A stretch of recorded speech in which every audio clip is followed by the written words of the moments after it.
Hello and welcome to another episode of the Kennel NRL podcast. It's not a podcast if something doesn't go wrong. Apologies that it's taken us so long to get connected. This was my fault today. Usually I have all the bits and bobs and all the tech stuff connected, but unfortunately it wasn't. But anyway, we're here, we're live, and we're very happy to be back. As you guys know, last week we weren't here. I did have some personal things on. Just to sort of put it out there, there's nothing wrong. I had some personal commitments that I really couldn't get out of, and Dibbo was also involved, and so it just so happened that we couldn't actually get out of it on a Tuesday. So really thankful that everybody actually wants to watch us. I didn't think people cared or wanted to watch, so thank you so much. Actually means a lot. Dibbo is joining. We were having technical issues with his devices. Unfortunately, always seems to be a situation. But look, a wonderful evening to everybody here. Buffalo Snowy, Norm, Abraha, Rhett Langlands, Doggy 71, Norm Eater. Welcome. Who else is here? Magas, as always. Welcome. And then who else do we have here? We've got Dev Era, Hello Sahla. We've got Brad Cambridge. Welcome, brother. Good to see you here.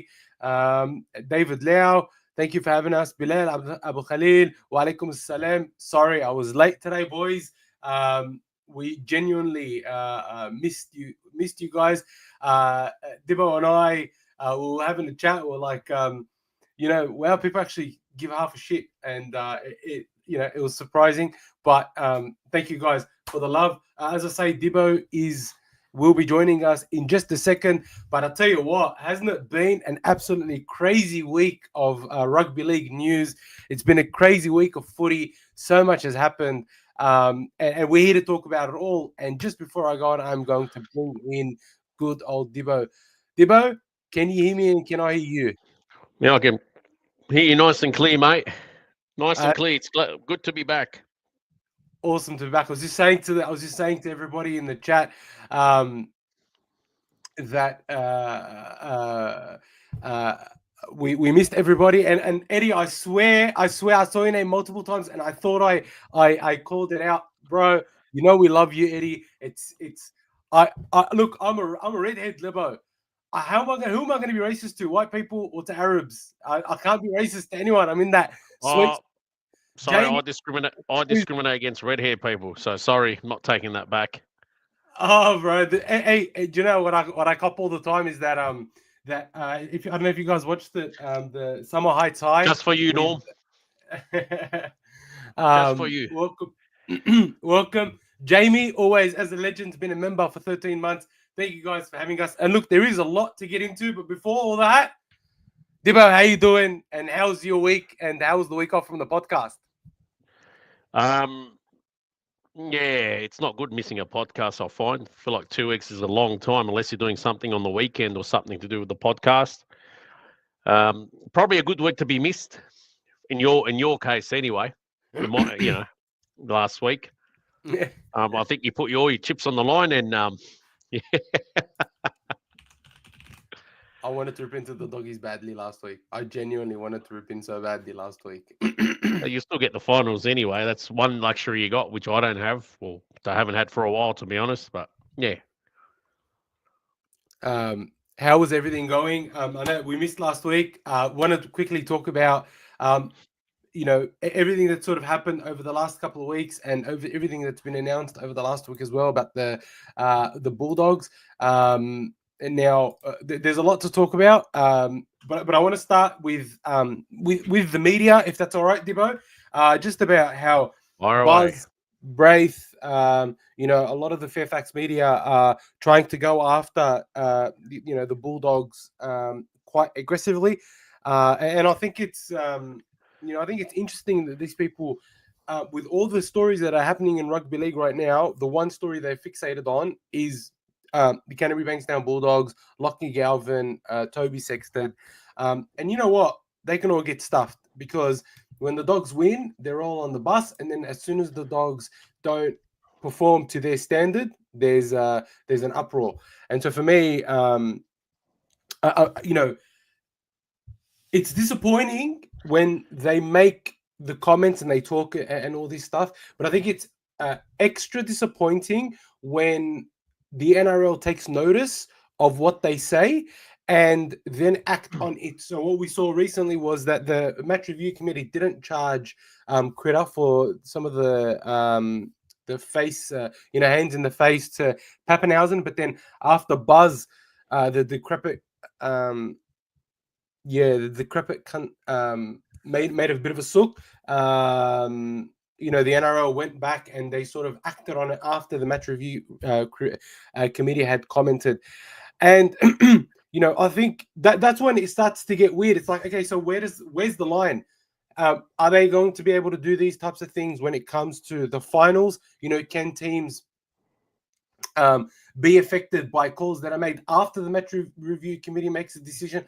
There's a lot of different things that go through my mind, but I just think and even Braithen Asta, right? The way he's targeted Galvin, he said it's a bit of a failure. Sometimes I question these people's sanity. Are they normal in their head? Sorry, Dib, I was a bit of a bit of a rant.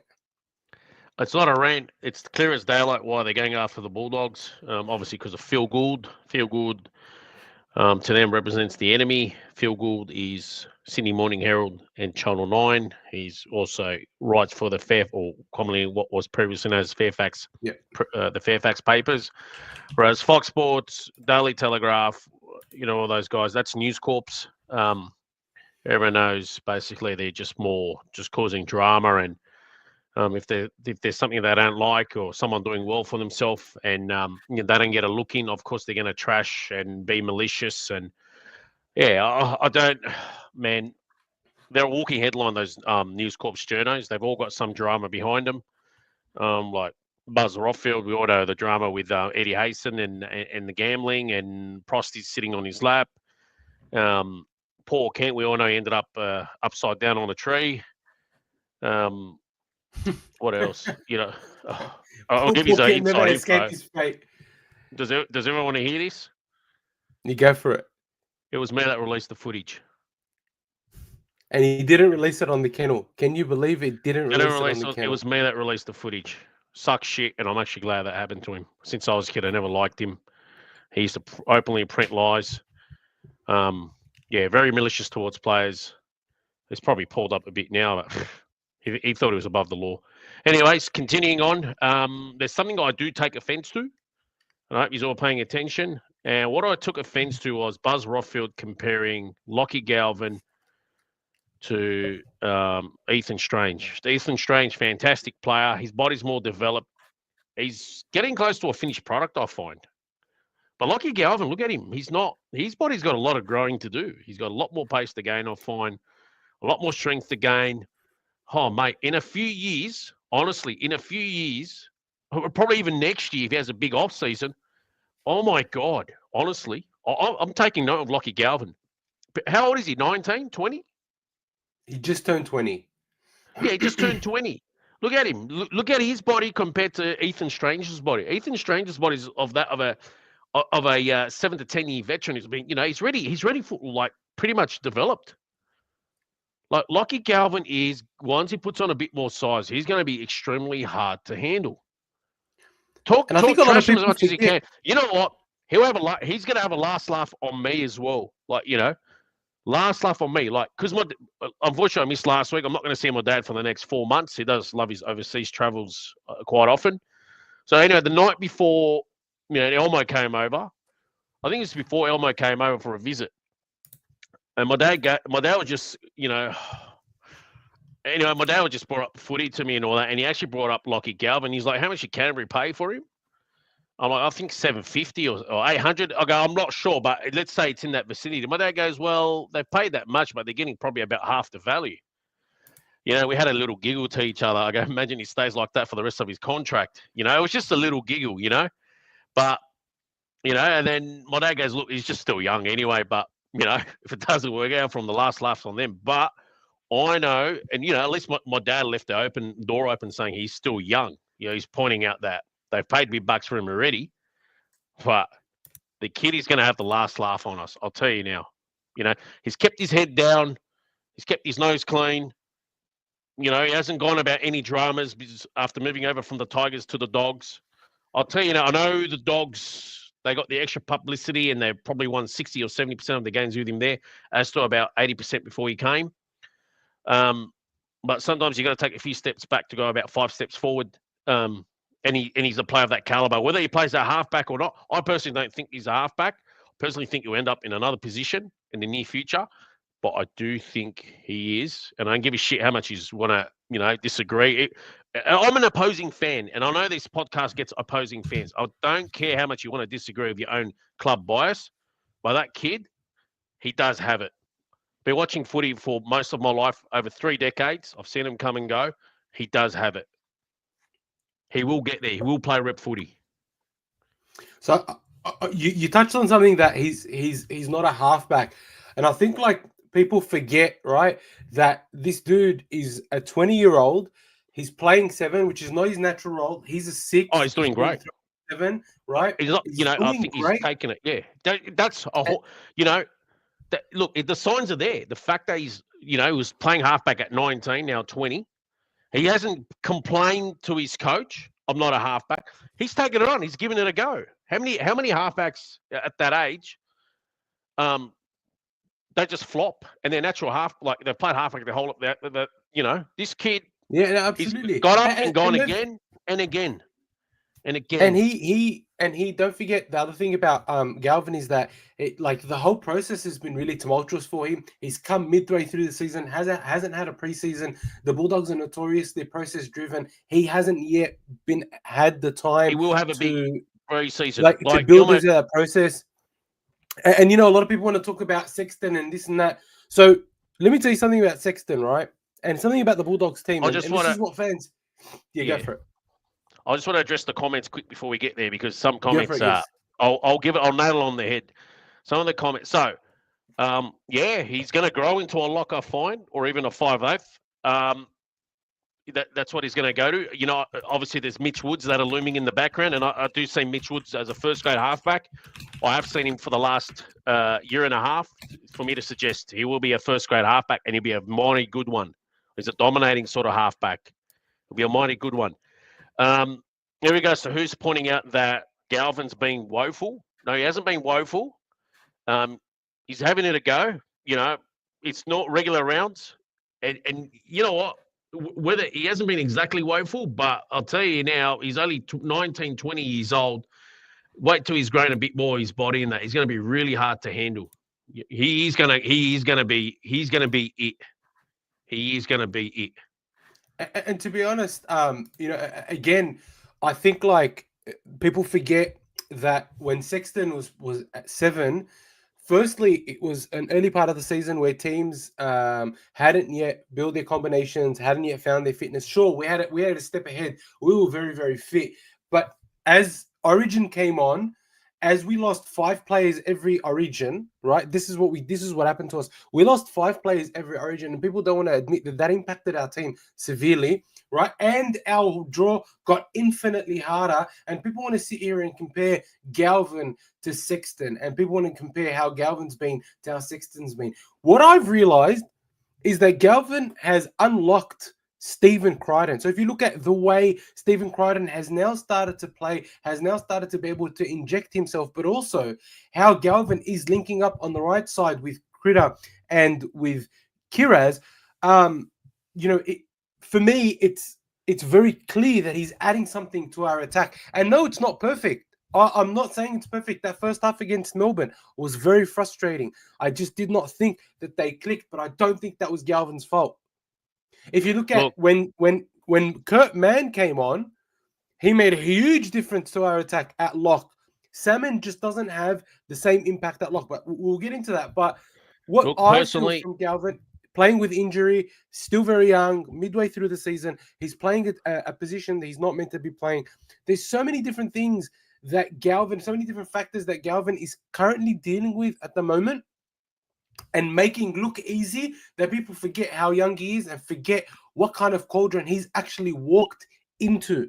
Galvin has been phenomenal, in my opinion, for what is being asked of him. Like sometimes I think that maybe Ciraldo did a disservice by putting him in so quickly. That's my opinion. I think that he maybe should have held him back a little bit. It maybe might have helped. I'll say it now, like everyone's expecting Canterbury to challenge for the premiership this year. It did look like that at one stage. If we be frank, honestly, I didn't think Sexton needed to make way. I'm not Mr. Perfect here. I don't know what happens or how they're playing. I still think Sexton should have still been the 7.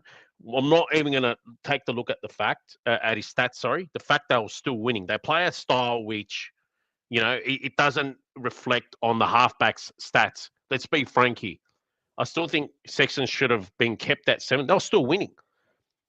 Galvin would have had to either play at lock or come off the bench. Let's be frank. There's better. Honestly, I don't understand how Kurt Mann's on the bench for Salmon. I still don't get that. There's areas he's lacking. So, yeah, I don't understand whether. Look, I'm not saying he's setting the world on fire. I'm saying he's not as bad as everyone's making him out to be. And look, I know Canterbury's had it tough of late, but let's just be frank. That was their draw. I had a really good draw. And the way it's just turned out these last 6 weeks, if we're going to count the next 2 weeks, is they all of a sudden ran into teams that started peaking and made a run into the finals. It is the ultimate acid test. Have they passed that test? So far, no. They did well to bring themselves back in it against Melbourne, but yeah, look, that first half was a letdown. Roosters was a massive letdown. They got Penrith this week. We can't even judge them on that anymore. They got Cronulla next week, which probably should be a good test. I've forgotten who they played before the Roosters. The Tigers? Warriors. We smashed the Warriors. And then before that, Warriors, we lost to the Tigers. They picked themselves up. We smashed Manly. Yeah, look, they've picked themselves up. So it's mixed results. For a team that was sitting top 2 for pretty much the whole year, look, I'm not going to give them a pass on this, but look, it helps that they should get the win this week because it wouldn't have been looking good if they got 3 on the trot and then facing a Cronulla's team that's trying to pick itself up for the finals.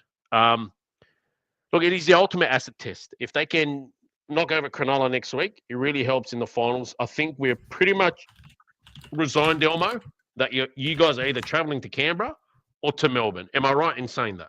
We're pretty 100%. much... Look, Pewana Baggy's out.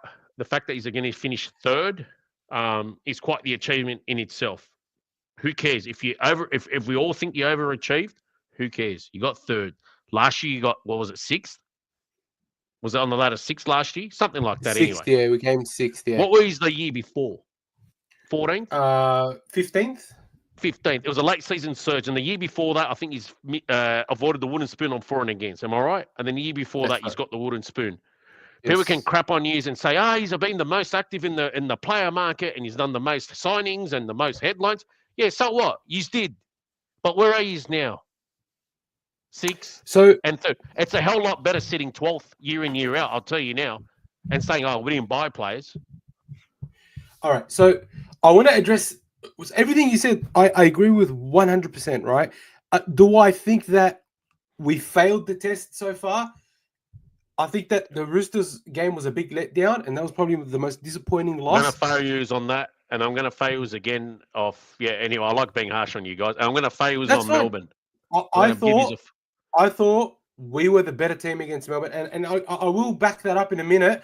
But I want to just address some comments. So the first comment I want to address is Marnie not starting is a bit of an issue, only getting 15 minutes last week. Firstly, I want to say, Brad, I agree with you 100%. I think Marnie either plays long minutes or he's not in the team. And I know it's a balancing act, but having Marnie for 15 minutes, I think, is not an effective way to use the bench. If you have someone like Marnie who can play 70 or 80 minutes, I think you need to use him a bit better than what he's currently being used, which, for me, is I'm a little bit disappointed in the way the rotation is happening at the moment, because I would rather have a prop there, right, on the bench that we could use than have a dummy half that only plays on average 15 minutes. Like I agree with that 100%. To Eddie Abs, I strongly disagree with this, and I disagree with this in the strongest terms. This is not looking like last year at all, and I'll tell you why. Firstly, when we needed to step up against Melbourne, we stepped up, right? When we needed to step up against Melbourne, we stepped up. Yeah, that's the first thing. The second thing is I don't think they would have suffered what they suffered last year without learning the lessons of last year. And so do I think that, think of it this way, I think that even if Penrith had all their 17, the Bulldogs were still going to win. I saw enough from them in the second half against Melbourne and even in defense in the first half that not only are we good enough to compete at the top level, we are one of only 3 or 4 teams in the whole competition that can realistically win the grand final. Genuinely, I believe that. Right? Outside of Raiders, Dogs, Panthers, and Storm, no one else is in with a shot this year. I don't think the Warriors have it. I don't think the Broncos have it. I don't think the Sharks have it. I don't think the Roosters have it. I think that we are, in the top 3 or 4 teams that can make the grand final. And I don't think this is looking anything like the end of last year. And I also want to say, everybody knows. The finals is like a new season. It's like a new competition. Nothing else matters. As long as we get ourselves to a good position at the beginning of the finals, it's a whole new season. And I think the boys do very clearly know that. Hus 87, when are you guys going to point a little bit of blame on Serraldo playing musical chairs? Okay, so this is a good he's got a fair point. Give him that. He's got a fair point. Yeah. Good point. Because I think I understand that next year Bailey Hayward's going to be our 9. I understand. And I understand that moving Bailey to starting a 9 is a look to the future. I agree. I just think this was an unnecessary move. I don't think that our game has changed significantly by putting Bailey Hayward there. If there was going to be a point of difference between Hayward and Marnie, I would agree. But there is no real point of difference. They play very similarly because our system demands that our dummy half plays a particular way. So I agree with that. I think the other problem is that our rotations are not great. And so when you look at, we only have 2 props on the bench, or we have 2 utilities on the bench, I think there's a bench position being wasted on someone. And I think it's being wasted on Salmon. It's not here to shit talk Salmon. And I know he does a lot of the dirty work in defense, but I do think that can be covered by someone else. And so, yes, I think Serraldo is making some mistakes when it comes to team choices. But I do ultimately think that if you were to nitpick, the differences aren't that big. What it does cause, though, is a little bit of instability. Right? That's where I think the biggest problem is. And I don't agree that Galvin has caused disharmony in the team. I think that this is a media narrative that's being pushed, and people fall back to that answer because it's the easiest one. But when you dig a little bit deeper, I don't think that maybe he's ruffled some feathers, but to say he's caused disharmony and he's the reason for the losses, I think that's an error. I think that's completely wrong. I thought Burton wasn't playing. I'm just looking because who's 87? I didn't realize Hayes was out of the lineup. I must have missed that. Yeah, he's out for 6 weeks with a hamstring injury. What was all this talk about Burton not playing, but he's playing? Was you reckon he's going to be pulled out in Sexton? Yeah, I don't think you should pay any attention I would rest him. The team on Tuesday night. I would honestly rest him, seeing that now Penrith's playing effectively its second 17. I would honestly rest. In my honest opinion, I would rest Preston as well. I'm glad that Kikau is getting some time off. I would rest Preston, but before we get into that, the other thing that I want to just quickly touch on is 1 second. Where is it? Someone mentioned about Preston being out of form. So they mentioned about Preston being out of form. What I actually think has happened with Preston, and guys, tell me, Dibbo, tell me if you've noticed this, is that Preston is now defending a lot more in the middle. So I think before he was always defending out on his edge, on the right edge. He's a good wide edge runner. Yeah, he's a good wide edge. But he's defending a lot more in the middle, and so that's taking away from his ability to attack. I'm not sure. Pay attention, guys. I agree. I totally agree. He's better suited to more the wide than the middle. And Marnie does all. Look, as much as we bag Marnie out, and everyone points out that he misses the most tackles, but He actually goes in there and goes into the trenches and cops the brunt. He's the guy that picks the shit off the floor. You get me? 100%. Does Yeah, the stuff that 100%. no one else wants to do. So that's probably He's a Tony Grimaldi. stagnated his attack. But it was working for you guys. And as Hoos pointed out, he did play too much musical chairs. I mean, sure, Sexton went, but I didn't understand Marnie, the experiment's not working. It's time to bring him back. I find at this critical time of the year, if you want to get to the big dance, you get me. If you want to go back to, you don't want to be losing to Canberra in the finals when you already beat them this year, for example. You don't, Can I I know be you honest can with get you? one back on. Huh? Can I be honest with you? I don't think that Marnie necessarily has to start. What I think needs to happen is that Marnie needs to play more minutes, right? I reckon So he takes the brunt from the start, Elmo. Because you know what? Have you realised Hayward's better when he comes on and in those 15, 20-minute stints when he's got energy? He's like an impact. You know how St. George got Little? Sure, he's not as yes. dynamic running out of dummy half like Little, but he's got a much better passing game and a footy smarts game than Little does. You get me? How many times did he come on this year, even if it was 10 or 15 minutes on each stint, and he chimed in with a try or a try assist or a line break assist, for example, or created an overlap, or the team just sought to get of energy. Need to go back to that. Whether I'm right or wrong, that's how I just see it. It was working for you guys, man. I think sometime this year, I think me and this Melbourne Storm flog, I don't know where he is, Zahe. I think we both were ready to go buy Canterbury jerseys. I think when they're 12-2 or 12-1. Something like that anyway. I think we're like, shit, they're going to win the grand final this year. We better catch a flight out of this country in the week of the grand final. But, yeah, it just started going a bit pear-shaped. They started experimenting a bit too much. That's how I see it. If he turns around and makes the grand final, salute to him. I still expect him to make the preliminary final at the least. Yeah, I think to make the prelims. To be honest, the way I look at it, if I was to judge our season, if we don't make the preliminary final and we're out in straight sets, that's going to be, I think it's going to be a failure. If we don't make it to the preliminary preliminary final, I think that'll be, in the context of our season, that's a failure. Genuinely, I think it's a failure. In the context, I see. In the context, not because before they stood the whole year. You're right. Yeah, because if I look at it from the beginning of the season, and if we finish third and don't win any finals games, I still think that's a success if you look across the whole season. But in the context of us being first for so long and then us having the skills and performing so well, I genuinely think that if we don't make the preliminary final, it's a failure. Right? I'm almost willing to say that if we don't make the grand final, it's a bit of a failure, because this is a very good shot this year.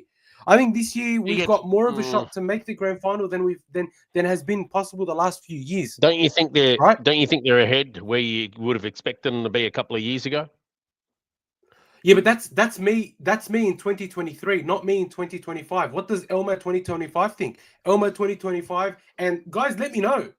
Right, let me know anything less. Actually, I'll put up a poll. Let me put up a poll. I think anything less than a preliminary final is a failure. Look, right? Yeah, look, because, agreed. But you were saying I think you were saying grand final, weren't you? Well, unless I misheard you. Sorry, I misheard you. So I was going to say like I'm almost at that point, but I'm not going to say that because I think that'll be too harsh on the. They're going to make the prelims. You're right. For in the context of this season, as you already pointed out, if they don't make the prelims, you're on the money. Because it's not a. But look, I'll be honest here. I'm prepared to give their season an A. For they still might clean second. I'm prepared to give their season has to be an A because top four, they've made the leap from 6th to 3rd so far. I'll get 2 bites at the apple. I've just put a poll up there. If the Bulldogs don't make the preliminary final, is it a failure? Who said that? What's that? Hoos. Oh, okay. I think you know what, Elmo. Honest. They are ahead of what I expect them to be. But the way I look at it as, there's a nucleus of players that've got this experience, and in the coming years they'll be so important for the up and comers that will form then. Like when I mean the up and comers, I'm referring to Mitch Woods, who will transition from reserve grade to first grade. He'll be your halfback for the next decade. You got a few of those young forwards. There's already a few there that are going to be there for a while. Like, for example, Galvin will be there for a while. Crichton will be there for a while. Kiraz will be there for a while. Hayes will Preston be there for a while. Tupanua is still very young. Even but there's King's guys. 27. There's about 4 or 5 that I expect them to be there for about at least 7, 8 years, maybe a decade. At least a decade. 100%. There's a few that'll be there 100%. at least, but there's about half a dozen that should be there for at least another 7, 8 years, and at least half a dozen. But there'll be more than up and comers that should strengthen the side. I can't imagine they get weaker from me if they got all that talent coming through. Like, if they do, yeah, that's not good. Honestly, I think, look, you sort of hit the nail on the head, right? Is that the way that Gus and Sarada are looking at it is they're like looking to build a dynasty, not, let's get quick success. Does everyone, Elmo, do you and everyone else here, do you guys find that, because I don't, but does everyone else find that Gus and Sarada are panicking? Because to me, they're chill. And to me, it feels like they're ahead where they wanted to be, honestly. They didn't expect it to go this good. That's how I'm saying. They're not panicky at all. Like, obviously, experience helps a lot when you feel good. Look, I agree with you. And as fans, we want immediate results, yeah? So we always look in the week to week. But if you zoom out as a Bulldogs fan, we haven't been in this position of privilege for 15 years.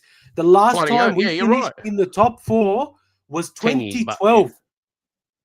But 13 years ago. The last time we finished in the top 4 was 13 years ago. But he's made the grand final in 2014. Sure, we did. But my point is that 10 years. How long has it been since we're in a position of privilege where we can say, oh, we want our team to be even better, even though we're looking to finish 3rd? It's been a long time coming, right? And so I think fans are very impatient. We have a lot of recency bias. And when I say very recency bias, it's like the last few weeks bias. People forget, right, that we're not even meant to be in the top 4 this year. Hey, right, we're meant to be developing for next year. We've got Leo Thompson coming next year. We've got some of these young juniors coming next year. We're going to shed a lot of excess weight next year. There are potential for big signings. The Doggies are interested in Tino, what have you. So there's a lot of things on the horizon. And so for us to be at this position in 2025, I guarantee you that this was a pipe dream, not the goal for 2025, if that makes sense. This would have been a dream. And every fan needs to accept that. I think they're ahead. Like, this is good for Canterbury, Like, I'm an opposing fan. Like, if I want to go from my own club's perspective, Canterbury's better than us. No, we don't want them to be good. But if I look at it from outside my club's perspective, they're doing a lot better than I expect. They started recruiting. We thought they'll start creeping into the finals, but sitting top 2 for like 20 rounds, insane. Yeah. No one saw that. I didn't see that. I honestly thought they'll be somewhere again. I think at the start of the year, I said they should challenge for a top 4 spot, but I didn't think high up as they are. I thought like probably 4th. But now crept to top 2 is just. But no one could have picked it. Honestly, no one, unless they're like a one-eyed fan, and we're going to win it every year, would have picked it. I'm being fair dinkum. Like you look at their lineup. Curran, I don't know, was he unwanted, for example? Curran, was he unwanted by the Warriors? Like, he wasn't exactly an out-and-out superstar there. Yeah, he was unwanted. Like, Marnie was a grand final hooker for Parramatta. Should have played Origin. Was in demand. I wouldn't say over-the-top demand. He's not the flashiest of hookers. He's good. Sexton, he had to come down midnight, drive down from the Gold Coast. Birdo was playing centre at the Penrith, and he got a good breakdown. Good player. Kiraz is Kiraz. Connor Tracy was off contract at Cronulla. Yeah, I think was injured as well. And in early had St George really competing against Credo was demand. That's a good signing. Sherry was out of the game for 4 years. Marcelo Montoya, your fans are blowing up about him. I think they realised his value last week. Take some strong carries, that guy. I'm just looking at your players. Sam Hughes didn't exactly set the water light coming through the juniors. It's like he was on the name of everyone's lips. Just going through it all. Like, Preston was unwanted by the Roosters. Kikau was a good signing. Kikau's a great signing. He had a couple of injury interrupted first few seasons. But you know what? I know the last 2 weeks you guys lost, but for me, he was your best player the last 2 weeks. He was physical. I don't give a shit when he says. he was Against the great. Roosters, he was physical, and against Melbourne, he was trying to bring it. Unfortunately, his fellow forwards didn't bring it. And when your fellow forwards don't bring it, how's that going to help the backs? It makes it harder for them. Sure, they can still probably, the backs, they got to push as well, but it makes it harder. But Kikau brought it, and he almost scored a few times out that left flank for Melbourne. So he tore the Warriors apart. I think the whole team had a bad. He was very physical against the Roosters in that first 15-20. He was almost playing a lone hand. Yeah, you can all sit there and go back and point it out. 100%. I think our game plan against the Roosters was just poor. I think that was a coaching failure more than anything. But just on Facebook, you got a comment from Facebook, Nicholas Lloyd. Sorry, I just want to point it out because we got one direct from Facebook. Look, he's on the money there. There's no gimmies in the NRL. All the pressure's on the Dogs. Like if you're gonna be it, then this is it. You honestly got all the top sides at the right time of the year. And, if you're going to be it and win it, you got to knock them over. All right, when the finals come, we all know it's a new ball game. And I like what he's pointed out about Penrith. Penrith, they've now got the system. They just come in and do their job. Good point, Nicholas. Over you too, almost. Sorry, I had to. Thanks, Nick. Look, I agree with you 100% against the Panthers on Thursday night. Like, we're going to have to show up. We're not just going to be so just going to rock up and put 50 on them. We're going to have to show up, and we're going to have to, it could be a training run for us if we can get things right, and it could be a good way to test some of those combinations that we haven't been able to get right. But I also think, we need to perform well. So it's a great point. But I need to address these comments, right? So for example, here I get there's some comments about where is it? So, just about our performance and that we'll be lucky to make the prelim final. So of the top four, right? We've smashed the Warriors. We lost to Melbourne in Melbourne by 6 points, even though we were the better team, in my opinion. We beat the Raiders. We came back from behind to beat the Raiders. And the Panthers, we lost to them by 2 points from a freak try in what was probably the game of the season. Right? So for everyone that's saying, the Bulldogs are this and the Bulldogs are that, I think people just like to look at the glass half empty as opposed to the glass half full, right? We are a much better team than everybody wants to give credit for. We're a better drill team than people want to give credit for. And people are going to be very surprised how we come out in the finals. Last year we lost to Manly in what was a very poor performance by the Bulldog standard in the finals. We played well, right? Everybody thought their forwards are so big, they're going to come out and smash us. And what we did was we came out, we proved we weren't going to get run over. We were winning in that we were the better team and we should have won, right? Do I think that we can win? Absolutely. And I think if we keep, there's this negativity and it's driven by the media. It's driven by Fox. As much as we say, Fox NRL 360 are, the desperate housewives and then this and then that, they drive the narrative and that narrative seeps into the discussion. But the truth is that we have been just as good, right? As any of the top four teams when the games have mattered, with the exception of the Roosters game. That for me, and I put out a video saying that was the worst loss of the season for me, right?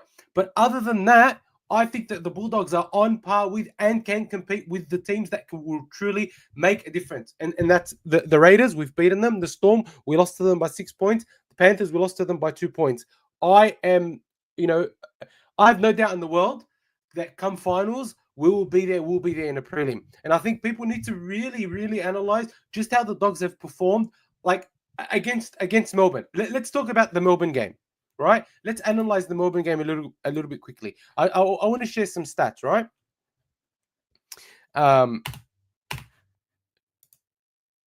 So I understand what people's immediate comments are going to be, right? Sure, we did this or we did that, but we didn't win. I understand we didn't win, but it's not just about whether we won or not. It's about how did we perform. I want to look at some numbers here that are spectacular in sort of every way, right? So we had 15 offloads to 5. That's the first thing. 15 offloads to 5. I think what we've struggled to do when we're under pressure is offload well. and we offloaded well. It was 15-5. And even the commentators were saying, okay, the Dogs are offloading well. The line breaks. Oh my God. What a statistic. 10 line breaks to 3. Right?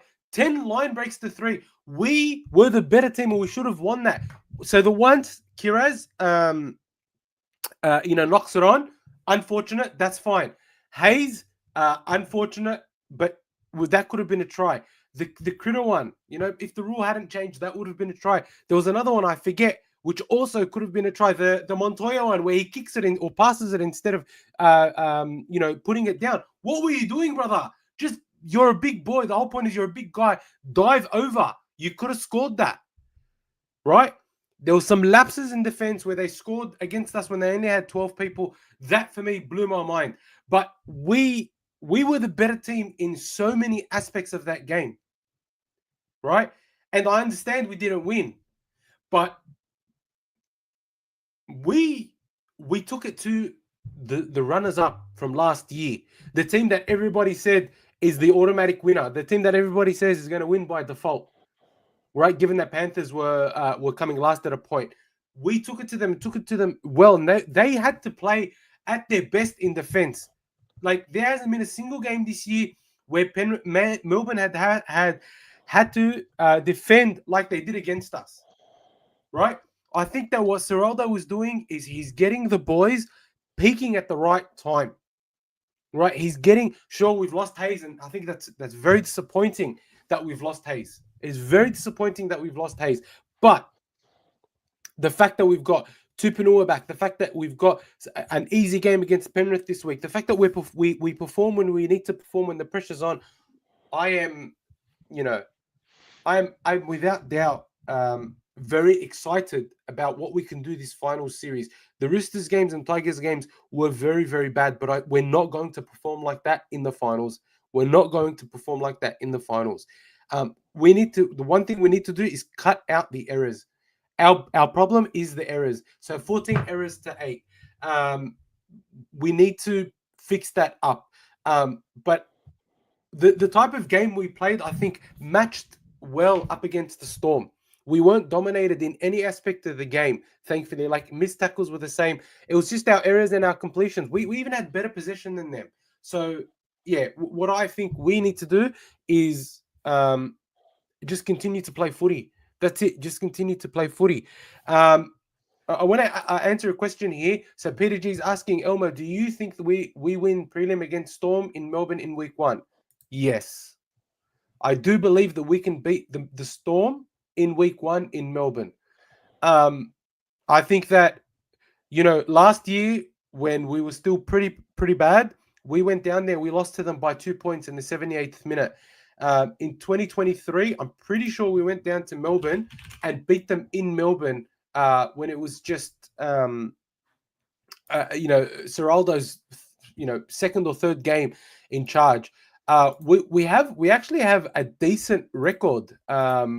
We beat them 26-12 at Amy Park, round 2, 2023. Ciraldo's second game in charge. So we're not as bad as people are making out, and I don't fear us going down to Amy Park, especially after having just played there last week. Dibbo, what do you think? Am I being too optimistic as a Doggies fan? Look, they did. Look, I'll tell you now, they did themselves the world of good in that second half. Obviously at halftime it wasn't ideal. 12-0. They seemed out of it at halftime. Look, they could have easily just, faded away and just tried to keep the score respectful.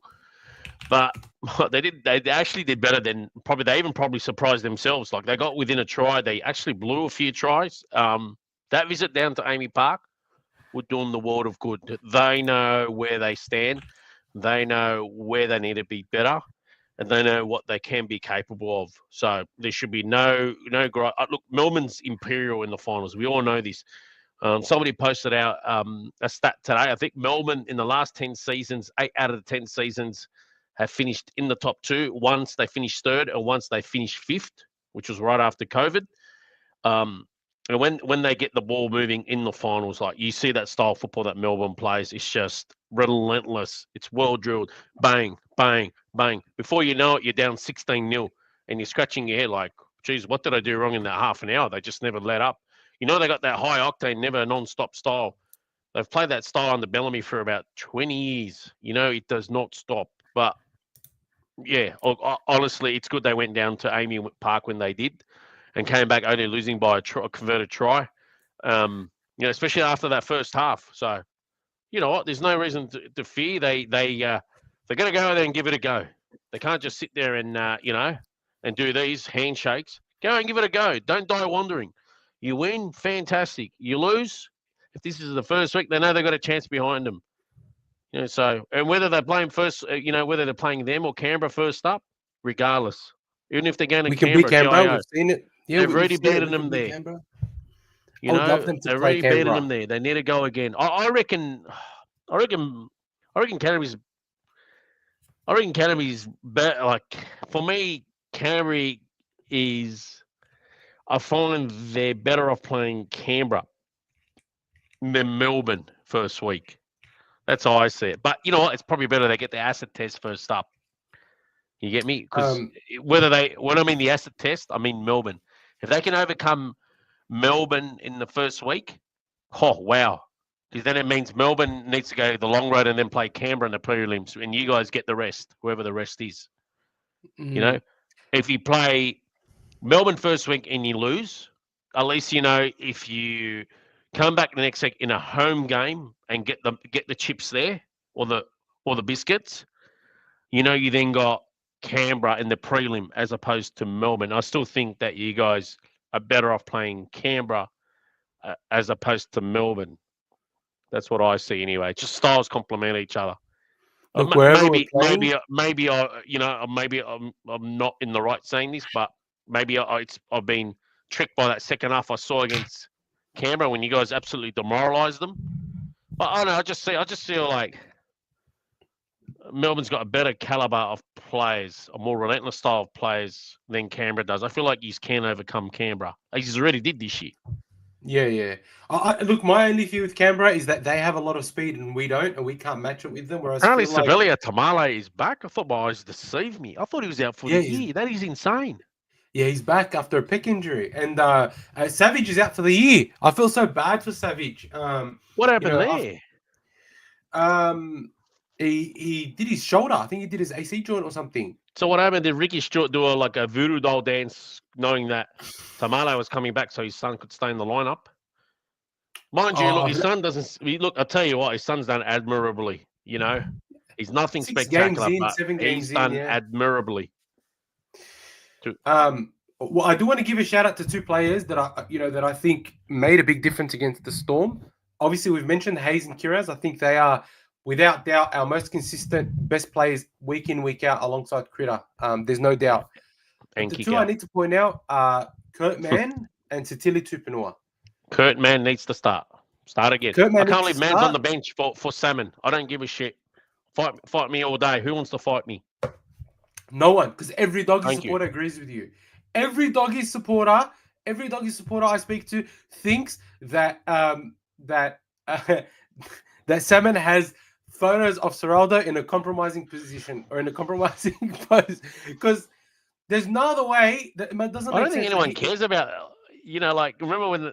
Anyways, I can go on about Mark Latham. Somebody had something on him and they tried to blackmail him. But he didn't care. He's 20 minutes. He gets, he plays him for 20 minutes in the start, and I feel like his value is not as great as it should be, in my opinion. I think that Mann has the capability to play 80 minutes, and he adds a lot to our attack. By the way, just while I've got you guys here, we do have 45 people live. Please just give us a thumbs up to this video if you don't mind. It really helps boost us in the algorithm. Jamie Teasdale sent a $10 super chat. You absolute legend. We need to fix our discipline. Thanks, Jamie. Been dropping the ball. I've noticed we have been pinned inside the 10 a few times, and our defense is 80 minutes, but our attack starts slow. I absolutely agree with Jamie Teasdale here, and I think there's two issues. The first one is Salmon. I think he's too slow moving side to side, and the other one is our props are quite slow in their not slow, but they don't have the impact. When you look at Tili Tupino, when he runs, he's always getting to his front, getting up quickly, or he's always able to break the first tackle. He has this energy and this attack about him that King and Salmon just don't have. Their leg drive and leg speed isn't as fast as it needs to be, whereas Tupinua is so fast. And I think that's the other good thing about Harry Hayes as well, is that while he's not as big, he's fast and he sort of gets over the advantage line a lot quicker. And so, you know, when Hayes, Man, and Tupinua came on last week against the Storm, there was a noticeable lift in the way we were attacking. And I think somehow Serolda needs to bottle that and bring that into our first 20 minutes, because that if we can start fast, I think we have the energy and the fitness to go for 80. And so, you know, if we can also fix our discipline, that goes a long way, because that's, I think, been a recurring theme for us for the second half of the season, is really, really poor discipline. But yeah, overall, man, like that Melbourne game was not upsetting at all. Like I walked away from that thinking, bruh, we should have won that. Like it was disappointing that we didn't win. Not that we lost. It was disappointing that we didn't win. And so I think you know, I'm very optimistic about the finals, to be honest. Is sort of where I think you know, the team currently sits.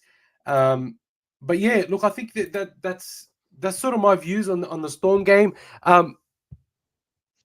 What did you think of the overall performance, I guess? Against the Storm, like it was down 12-0 at half time. I thought it should have been 18-0, maybe even. I just thought Canterbury were out of it in that first half. Look, I honestly thought Melbourne was going to go on with it. So, I mean, Canterbury didn't go away. They actually surprised me. They didn't go away. They were plucky. They came back, and then they blew some chances. You know, I thought far out. They could have actually even won this game. So they actually surprised me in that second half. Like, all right, let's be frank. Melbourne won the game, right? But no one can ignore the fact that Canterbury didn't go away. Hayes should have scored. He should have scored that. Absolutely. I was so devastated for him. Wallah, he deserved it. Wallah, he deserved it. Yeah, that was a mad line break. And then just to foul out the last bit, it was costly. That was costly. They had a few more opportunities to score. Like, obviously, Crichton at the end. Look, that rule's been there for 10 years. Like, to me, that I thought he got it down. Like, obviously, if you want to... But they changed the rule to stop this whole argument about, did he have downward pressure, all that sort of stuff. You know, you get me? For me, it was a try, but it's been the rule for 10 years. Like, what about the whole thing about people going to catch the ball and Marion Seve literally not even looking at the ball? He had all eyes for Critter. Like, if you really wanted to make the argument, could that have been a penalty try? Could that have been a professional foul with us getting the ball back in their 10? Like, there were those, but I'm not going to blame. I'm not going to blame. I'm not going to. Did he get him when he was off the ground? No, he didn't. But he didn't have any eyes for the ball. He looked. Yeah, but that's only if they're in the air, isn't it? Isn't that if he's in the air? Like, no, he tackled him. And he's challenging in the air. They're both challenging in the air. Because if they're on the ground, he's allowed to run into him like a donkey. No, not you. Sorry if I put it that way, like a donkey, but as in, like, you know, he's allowed to just hit it and he can wipe him out. I don't think you are. Both their feet are planted on the ground. If you don't have eyes for the ball, even on the ground, you'll be deemed as a disruptor. Yeah, but he's in a try scoring position. If you get me, you know. Yeah, but it doesn't matter. You have to either go for the man. I think he waited till I think he waited till he grasped the ball, so they probably counted it as he was affecting a tackle. I'm not saying I'm wrong. I'm just trying to find an explanation. That's all I'm saying. I'm just trying to say how I saw it. I didn't honestly, because I didn't really sit there scrutinizing it. I just thought, man, they didn't change. If that rule's been like that for 10 years, otherwise, to me, it's a try. That's how I saw it. Yeah. But they surprised me. I thought myself, far out. They actually should have equalized the game. They blew all the chances. Like that's what I took away from it. It was for me. It was patchy. Patchy in the sense that at first half was disappointing if they want to mix it with the heavyweights. Good to see they came back in the second half. They showed, look, they will be in the mix, but I mean, you need a whole 80-minute performance, man. Like, let's be fair income. Even Melbourne. Yeah, I agree with you. Melbourne were just patchy as well. Like, they went backwards in that second half. It's, you know, it's something both teams. My biggest frustration my biggest frustration with us is that when we're desperate, we always go to the left, and it doesn't make sense because we seem to attack better on our right. Elmo, Bro, they need a full 80-minute performance when it counts. Look, I agree with They you, do, but like not one half but game. in the last few minutes, they kept going to Kikau to get it to Montoya, and Kikau knocks the ball on. Bro, if they went right, Critter should have watched that game with you. Tracy To hear you blow up. To Kiraz always works so well. Galvin, Tracy, Critter, Kiraz, it works so well. It works better. Honestly, it works better than it does on the left for us. Sometimes it's just like they don't go there. It's like, dude, why are you why are you so so stuck on the left-hand side? Go to the right. Go to the right, brother. Let's just go. Like, try the right.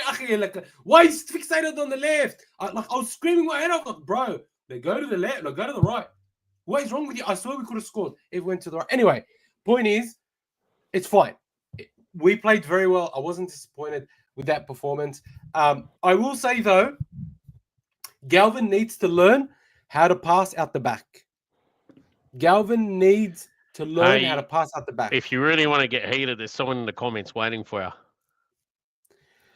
Good old Melbourne Storm supporters. I don't Storm mind made Melbourne the Dogs Storm look like a New South Wales Cup team. Wow, But what about? Are you going to point out to him his team's second half performance, or is that does that get swept under the carpet? We scored the same number of tries. It was our kicking. No, I'd be concerned. Honestly, if I was a Melbourne fan, I'd be concerned that they could have won the game against us because the game's 80 minutes, not 40 minutes. That's right. And it goes for both sides. Like I said earlier, it doesn't just go for Canterbury. It also goes for Melbourne. It goes for both sides. Like, don't get me wrong, Melbourne. Come on, man. Let's be fair, dinkum. Melbourne didn't play their greatest in that first half, but they put it over you. Let's be fair, dinkum. It's not being denial-y. But they defended their absolute butts off, bro. They defended better than they've ever. Like this year, they have not defended that well at all. They defended so well against us. They'll look. We've seen Melbourne when they switch on for finals, they switch on. And I'll reiterate the point again. Canterbury need to play 80 minutes. They can't walk away saying, "Oh, look at our second half. We only lost by a try." They did score the same amount of tries, but you want the goods, Elmo? Got to give me two halves. The same goes for Melbourne because one half's not going to always get them out of jail. Yeah, we're discussing Canterbury here. Both teams, but even like if you look at the Panthers and the Raiders, I feel like they're also in the same boat. Like against the Storm, I felt like the Panthers only played one half and the Panthers only played one half.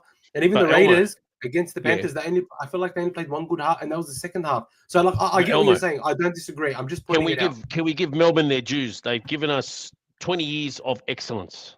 Oh, bro, amazing. I would never, bro. I love Craig Bellamy. You don't understand. For them, they can get away with one half, but it won't always get them away. You know, Melbourne's Melbourne. Yeah. No, every year it's like. Yeah, that'll be always forever mentioned the Bellamy dynasty at Melbourne. You know. That's what it is. I don't know what nickname they give him. Bellamy's babes for 20 years, 25 years, or Bellamy's bruises, whatever it is. But geez, yeah, he's a freak, and I'm a big fan of Bellamy's. You can tell he's a good coach. The way the players talk about him, but actually, I want to quickly comment about something that Rhett has actually spoken about. Wallahi, Zatar, myself, and a few other boys, we always say the same thing, that every single time or every single game when the Bulldogs are playing, the team will show up and play their absolute best. The absolute best. Like, even if you look at like the Cowboys, but they have the worst defense in the competition, and they defended like they were the Panthers when we played them. The Dragons, we played them into form. Right? They went on to win a couple of games after us. The Broncos put absolutely everything into it when they played us. You know, every single team plays us, and then they go on the next week and they have an absolute shamozzle. Like, look at the Roosters came out and they battered us, and then they lost to the Eels. Bro, they lost to the Eels. They got demolished by the Eels. Right? Sure, that Walker got injured after halftime, but Walker was like still playing when they were getting smashed. Right? They showed up to play against the Bulldogs, and it's so frustrating. Like, I get it, but it's like every team just wants to prove themselves against the Dogs, and it's because our fans are so fucking loud. It's like we piss everyone off. Every team just wants to let's shut the Bulldogs fans up. Hey, honestly, it wouldn't be Bulldogs without quiet fans. Like I'll be honest now, we kind of miss you guys partying in Belmore every week and watching all the snowflakes and the Karens raging it because people are having a good time. That's absolutely not affected them from their 1,000, 2,000 kilometers away. I actually missed that reading the comments online. People raging on anything, like raging if people breathe because they just think the world revolves around them. I actually miss you guys going out there and just seeing it on the videos and that. It's coming. What was that? Sorry? So the finals are coming, so I'm sure we're going to see some partying in the streets. Oh, 100%. Bro, we're going to party after the Penrith game because it's going to be confirmed that we're in the top 4. But I want to give a quick shout out to Norm for the $8 super chat. I love you, bro. Thanks, Appreciate it. Thank you very much. There's no message attached to that, but I appreciate it. Now, quickly, we've spoken about the Melbourne game. I want to touch on the upcoming Panthers game. Bro, I don't even really want to talk about this too much because I can't believe this is happening. But you guys should rest players as well. I don't care. Rest them. I think we might. So, or do you confirm your top 4 spot and rest them against Cronulla? Yeah, we could do that as well. But I think the idea is that the last game before the finals, you don't really want to be resting people. That's why the Melbourne Storm and the Panthers are resting people this coming round because they want to have that one round build up before the finals. But if you look at this Panthers team, right?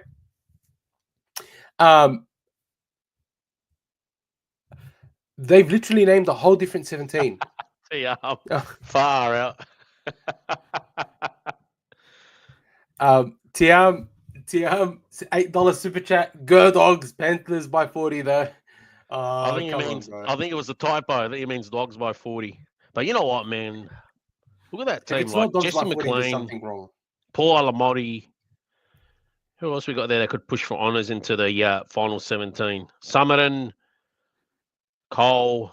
There's a few there. Diaz is a very handy player. Matt Eisenhuth, Sonny Luke. We know he was stunning a few years back. There's some gun players in there. Riley Price. Oh, hang on a sec. Isn't Riley Price Steve Price's son? For you Bulldogs tragics? I'm pretty sure that's his son. I'm pretty sure Riley Price is Steve Price's son, and he should be Bulldogs property.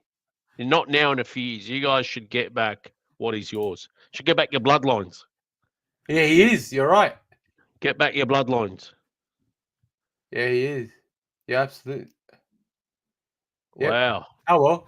He's making his debut for the Panthers, which is interesting. But I'll tell you something. Look, I reckon welcome. Burton. Nicholas, welcome back. I reckon Burton will not play. I'm definitely thinking that Maddie, right? Welcome on Facebook. It's a trap. Panthers by 13 plus. Calm down. Yeah, but calm down. I know. Look, when the baby Broncos won by 28-12, I mean, they made the finals that year anyway. It was only against the West Tigers. It was only against the West Tigers. I would like to see. I would genuinely like to see Preston get a rest. Wouldn't mind seeing Lipoy Hopoy play, and maybe even Max King. No, but he's been okay. Hasn't been too hard. And maybe someone like Kiraz. Give Kiraz a rest. I think Kiraz deserves a rest. I do think that there will be. I think that there will be some. There will be some changes for the team. There's no way that Seraldo will have this team or as it is listed. But I'm happy to see Daniel Saluka Fafita there, and I reckon moving forward, if Jamin Salmon dropped, Kurt Mann starts, we can have him there all the time, and have 3 forwards on the bench when Harry Hayes comes back. I think that for me is the way to go forward. But if you look at the Panthers team, there's not really much to say, right? Bulldogs should go out there and just win by plenty. We've got to go out there. It's, the weather should be good. It's going to be warm. Should go out there and win by 20. I think it's 4 players making their debut. So I think Billy Phillips, Riley Price, Zach Libowitz, and one more person's making their debut. I think John Fanua or David Fale. I'm not sure. Anyway, there's four players that are making their debut against the Dogs. Matt Eisenhuth is captain.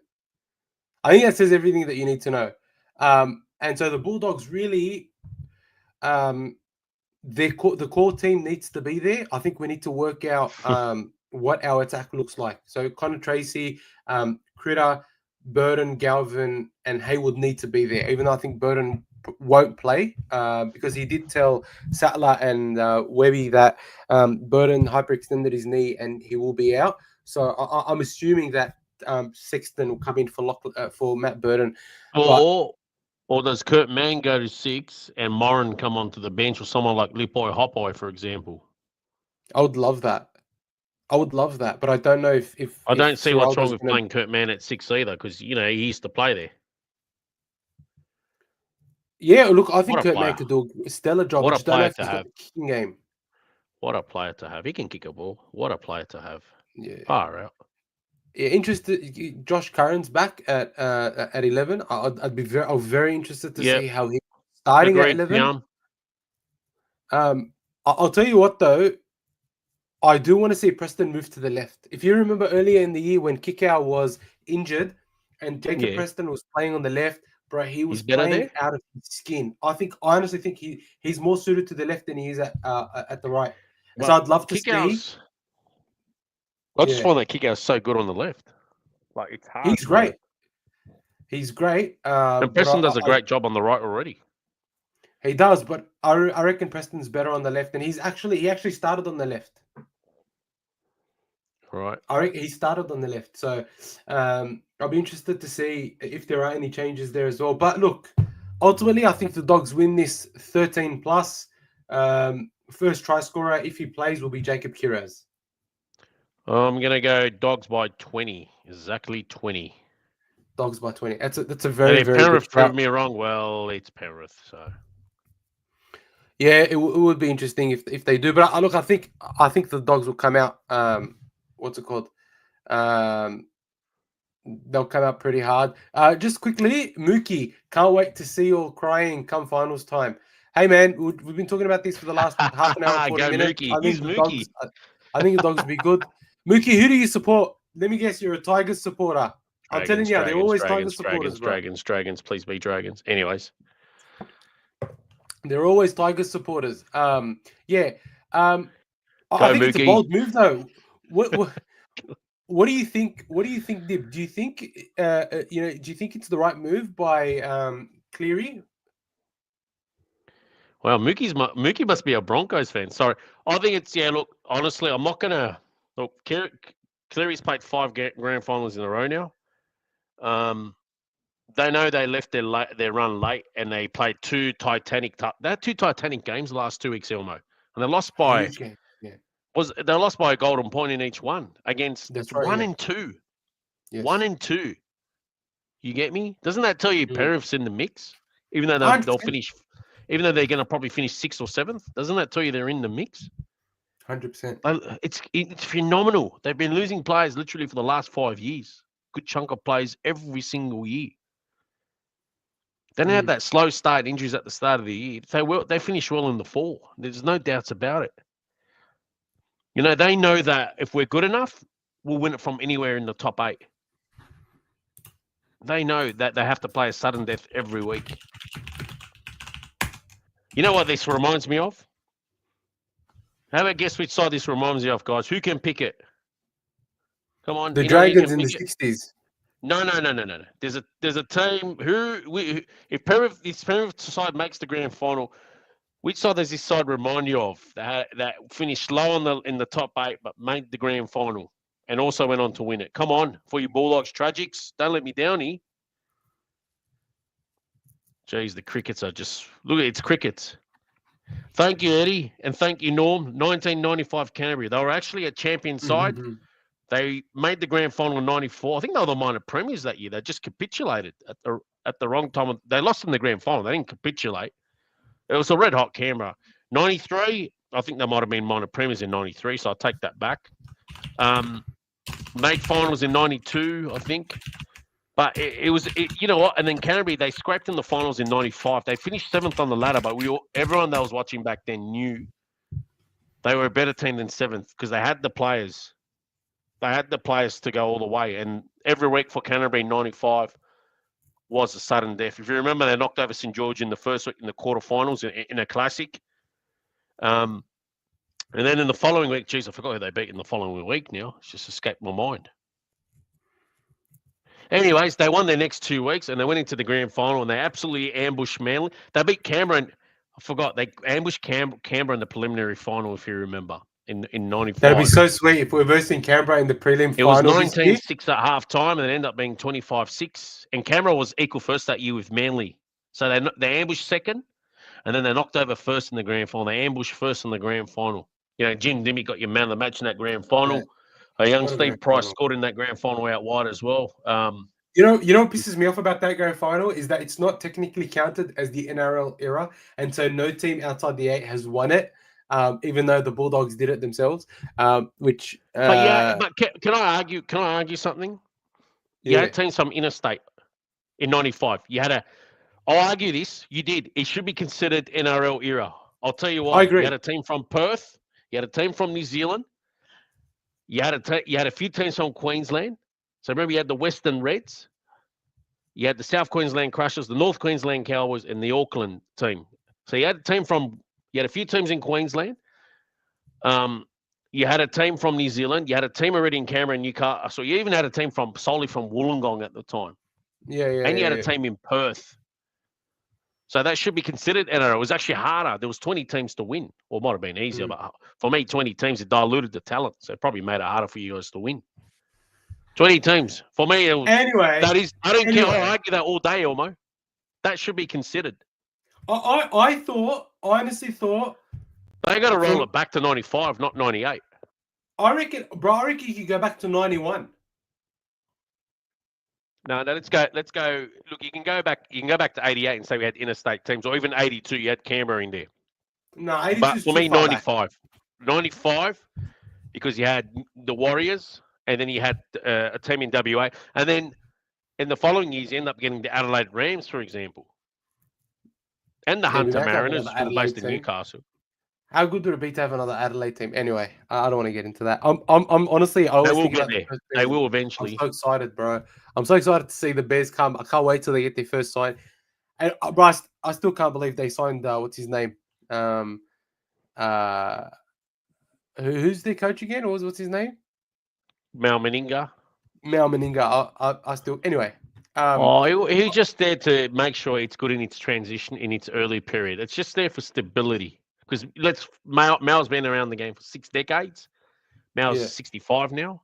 He's played the game since he was 5. He's played top footy, and he's a 4-time kangaroo tourist. He's Australia's greatest ever Test player. I'll argue everyone on that. No denying that. I don't know if he's the type of guy that can build a club. I hope he is. It's for stability. They'll get players for stability. I hope they get Tino. As much as I love Tino at St. George. I love to see Tino leave Gold Coast. I'd love for Tino to go back to Melbourne because it was. Remember him at Melbourne? I reckon Tino will stay. Beast. Now that Josh Hannay's the coach. I don't want him to stay. I think he's better than staying at that club. I'd love to. I hope Josh Hannay does a good job. I really hope. I hope he does. I think he will. I reckon he will too. I think he'll do. Just going to work out there. I reckon he'll do Jason Riles. I think Jason Riles has been great. I want to address this comment from Brad because, bro, it's like him and I on the same wavelength today. Bro, this is so spot on that it actually hurts because the way Fox has been playing for the Eels, he has been fantastic, bro. He's like in Kariba's form almost. He's playing that good. And the one thing I realized, like that Harry Hayes try, if we're at the Fox, you can guarantee someone like the Fox would have been there in support.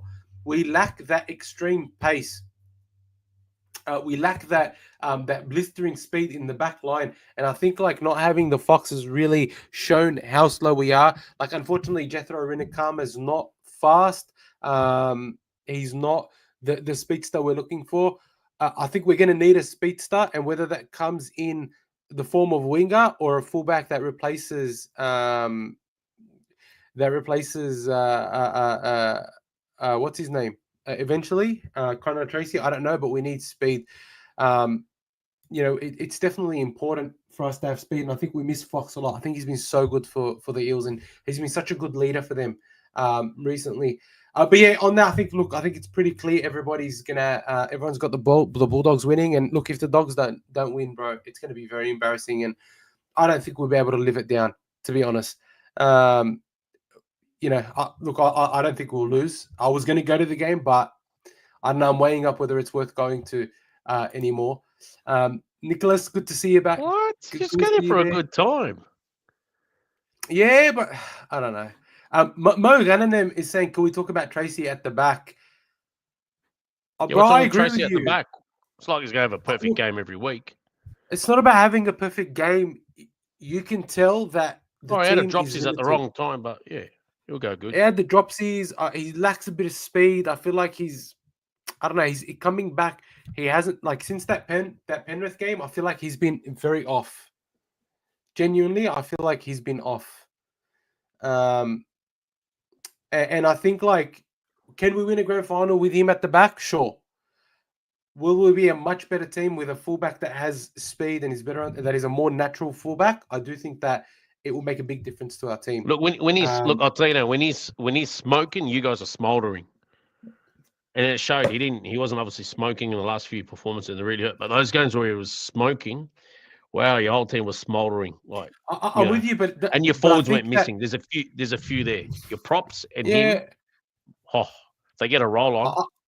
I'd still love to see, like, if we had someone with a bit of pace, like at the back, someone with a bit of X factor. I reckon he'll make a big difference.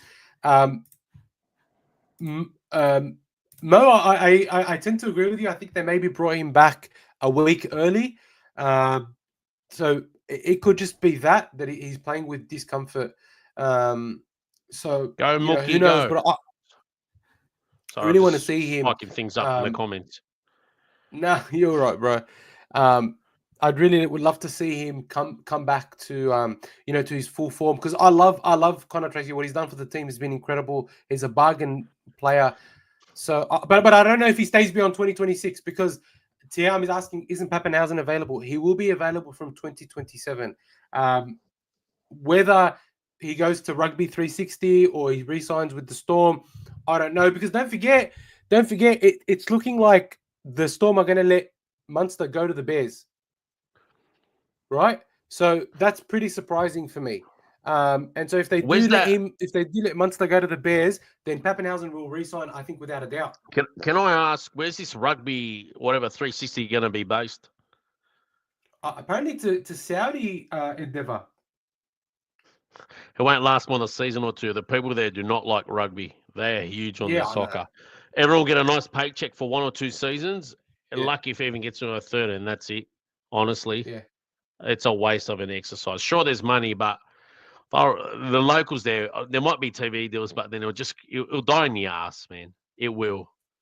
The people there in Saudi love their soccer. They're not into rugby at all. No. Well, it won't grow. Like, it'll probably do a bit better in Dubai, but who wants to be? A lot of these players ain't going to want to stay there for 45, 50-degree days. Yeah, that's the thing why you can't really play at that temperature. It's a lot more taxing than soccer in heat. Mohanan is saying it's based in Tripoli and then in the Minya on Sundays. Bloody hell, set the place alight. Far out. Well, Lebanon doesn't have money to pay its electricity. They won't even have electricity for the stadium. Oh, oh God. That was a great comment, Mo. Appreciate it. Nice, Mo. Nice. Yeah. So Norm is saying we should get the Storm backup fullback, that Kiwi kid. Look, I think if we're going to go for a new fullback, I don't know if Farlonga is the guy I want, because we could have kept Josh Papali'i in that case. I rate Josh Papali'i, and I reckon he could have been good fullback for us. Who'd you say saw Farlonga from the Storm? Yeah, from the Storm. Go get him. Because he signed for 5 years. But doesn't play that style. Yeah, I think we need a taller, faster fullback. I just think we need a taller, faster, bigger gun fullback. player, but when you're playing against when you're playing behind the gun team, of course you're going to look really, really special and do what you can You're do. right. You're right. 100%. You know, you put him in other teams that ain't as established as Melbourne. He's not gonna. Have you seen him a reserve grade?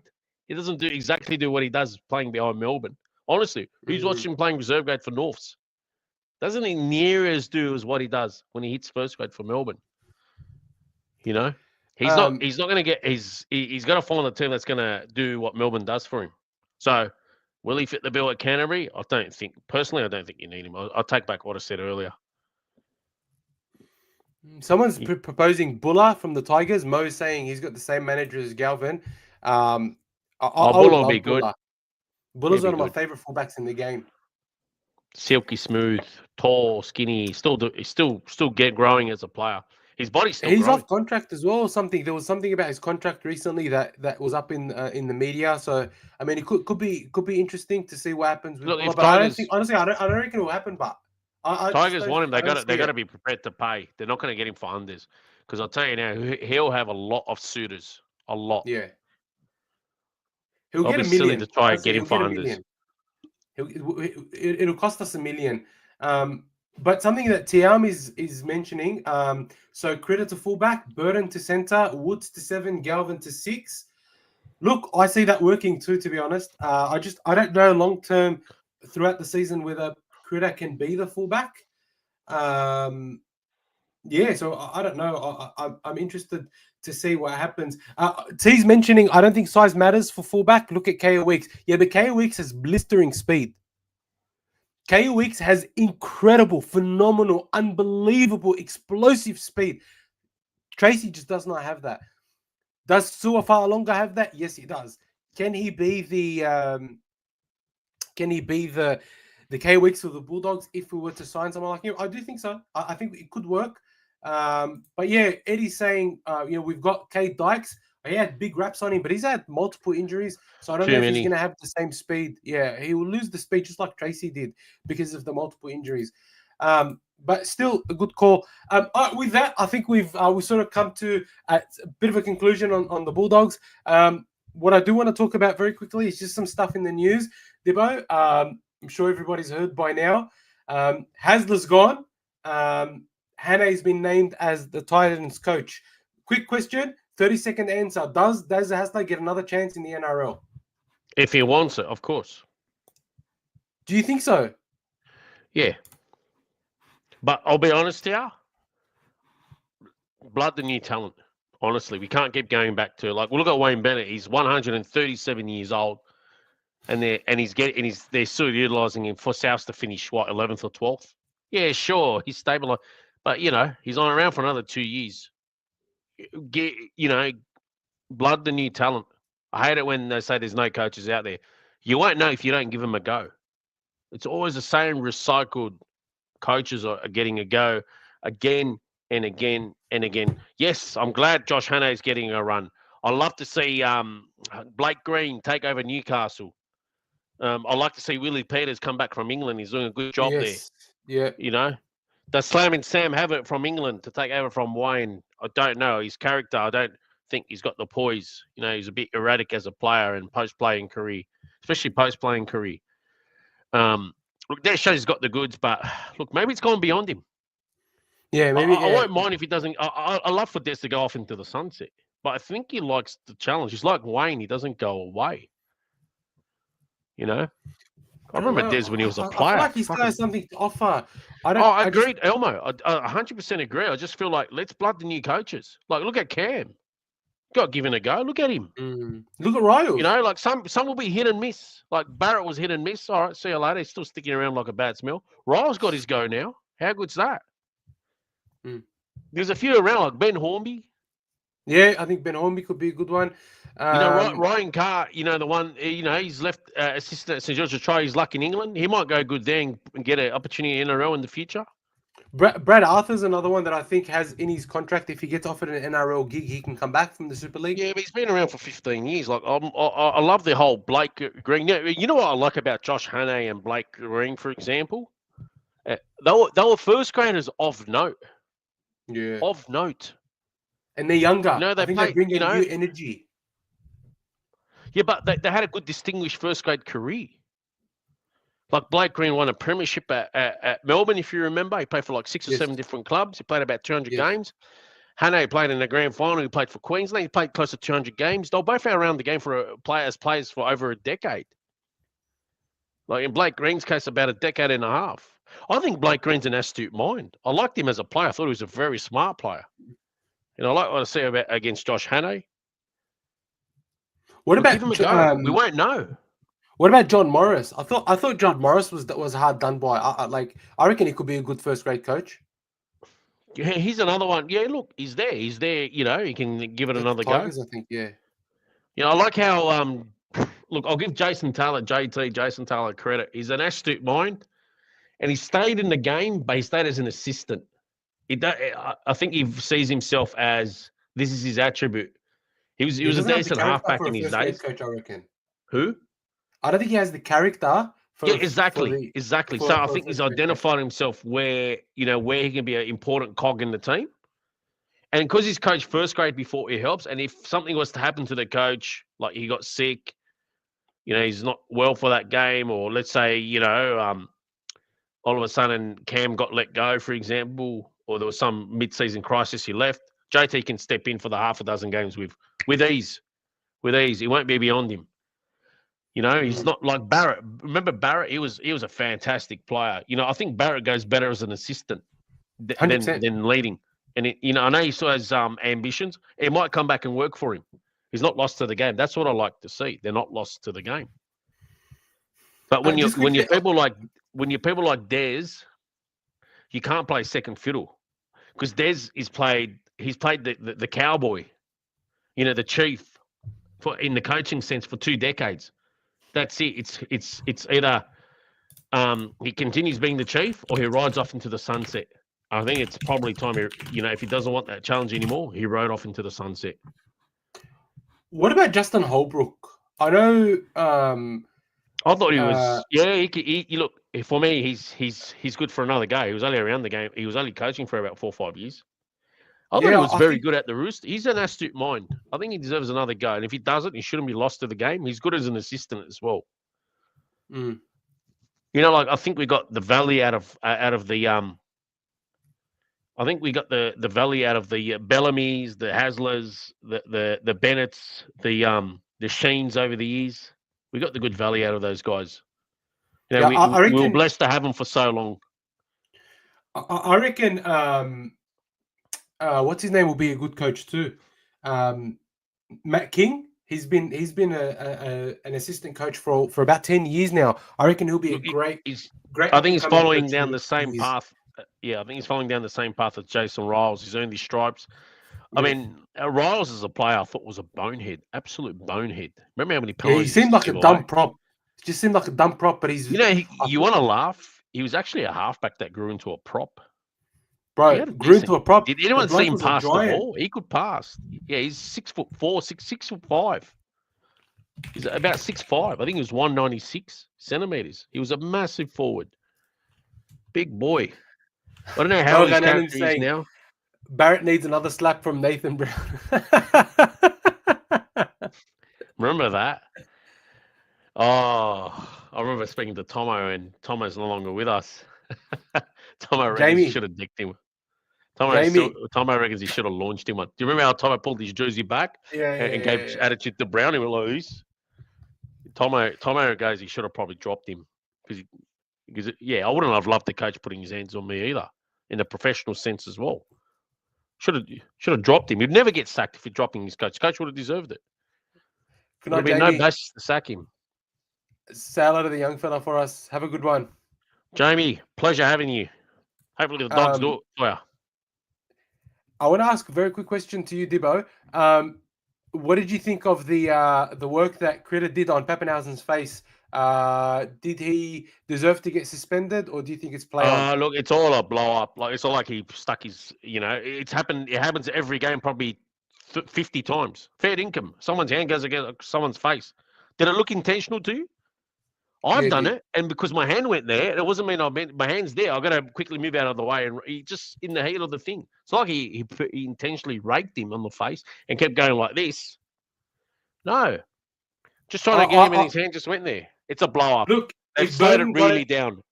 if Burton got a penalty for the tap on the head, then that should have been a penalty against Critter. I will say though, if they wanted, it has but been a for bit of a me, carry on. It's a carry on by you know who for Yeah, of for you course. know why. Yeah, by the decrepit old bastard, of course. That old toad or that toadstool went out of his way to do a comparison of Galvin versus Strange. In a few years, I hope they bring this stupid comparison up. You know, I honestly hope Galvin sets the world alight. I hope he does it next year, just so we can all go shit on the guy and put him into retirement. I reckon, bro. Let me tell you something. I am so happy that Ethan Strange is killing it, bro. He's such Bloody a pleasure oath. to watch. He's a New South Wales friend. Oh, Jamie's not here to see this, but yeah. No, but even if he wasn't, bro, watching a good player grow from you know what? I'm actually glad. I'm happy for Canberra. I love seeing Canberra doing well. I love to see them in their drought. I love Canberra being good. Yeah, like, bro, and the way that they're comparing it is so toxic, and it really disappoints me. Anyway, moving on. We're not going to talk about booze anymore. Brandon Smith got caught for supplying drugs and betting insider knowledge. Victor Radley is also implicated, as he was the one that apparently Brandon Smith was supplying the drugs to. Look, can I run it one back? Go. There was a betting plunge before the news came out on the Dogs, and at the time they were about $2.60, and then all of a sudden, about an hour later, the Penrith announced they were dropping 16 players. Who leaked it? Somebody from within Penrith leaked it, and then somebody's put the money on the Dogs. 100%. Someone in some flop within the inner sanctums leaked it to someone to place a bet. 100%. How did they go $2.60 or something like that, and then somebody plonk about a good shitload of money on the Dogs at $2.60? I think it was $3.5K. It's a garbled version, but that definitely did happen, and the NRL is investigating. And this is what I hate about gambling. Thank you. I wish gambling had no part to play in the game. I know I'm being very idealistic or whatever. Yep, agreed. I'm just so over it, man. I really hate gambling. I fucking hate how entrenched it is in our game, how entrenched it is in podcasts, how entrenched it is in everything that has to do with rugby league. And the thing is, Peter V'landys is a gambling man, so it's only going to get worse. And Racing New South Wales, yeah, it upsets me, but it is what it is. Just quickly, Tiam, my mate's been at a party where Angus Crichton was snorting coke and smoking durries a month ago. It's typical Roosters bonding style. What's interesting about this is, you remember that video came out where there was like 6 or 7 Roosters players and they all looked high off their heads, and everyone said, oh, these guys had just snorted coke, and then apparently they drug tested them and it wasn't true. It's probably now. It was true. Yeah, I reckon there's an element of truth in it. They just couldn't get it in their system or something.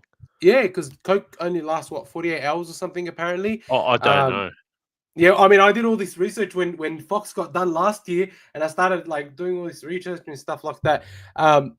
Just very Don Polo, please stop spamming the chat. When we go back into the studio, we'll let you know. Please stop asking. We don't know when we're going back into the studio. All right, there we go. But yeah, and to be honest, I called it as soon as this came out. I said, this is not at the Rabbitohs. This happened at the Roosters, and people were like, "Oh, no way, this and that." But honestly, it was very, very clear that this is probably why Nick moved him on. It'd be very interesting to see why someone like Dom Young was moved on from the Roosters so quickly as well. Did he have anything to do with that? I'm not implicating Dom Young. I'm just saying. There's got to be something there.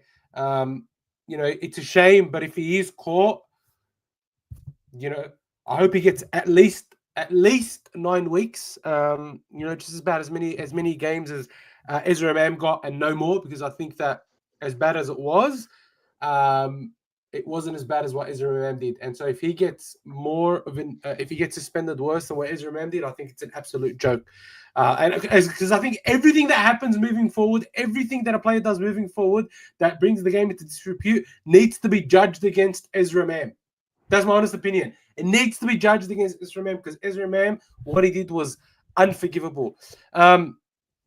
Also, Adam O'Brien has been sacked. Do we think we called it for a while? Yeah, we knew it was coming. Do we think it's Brad Arthur that's going to be the coach? I'm not really sure who I think the coach is going to be, but I think it may be Brad Arthur. As you say, it could be Blake Green. I agree, it could be Blake Green, but I reckon it'll be it'll eventually be Brad Arthur because I think he'll provide a very steady hand at the club and he'll have a decent enough roster to start with. And don't forget, like Dylan Brown was under him at the Eels, so he'll have a good connection there to go. His son Jake is there. His son Matt is there as well. So it'll be very interesting to see what happens with the Knights. But I think, look, for the Knights, they got to start again and they have to start clean. Just read Eddie's comment. What's that? Radley isn't always concussed, but Bloody just Eddie. up out of his mind. I think that's what it comes down to, bro. I think you got a spot on. And look, with that, it's 9:17. We did go a little bit longer. Do you want to give quick tips for round? Yeah, let's quickly run them. Yeah, round 26. Far out. You're lucky I know. pushed back my trip overseas. I'm going to be here for the grand final now. Oh, that's awesome. Because one of my mates had an op and he didn't want to miss out on a part of a trip that I'm going to. So, yeah, I thought, you know what?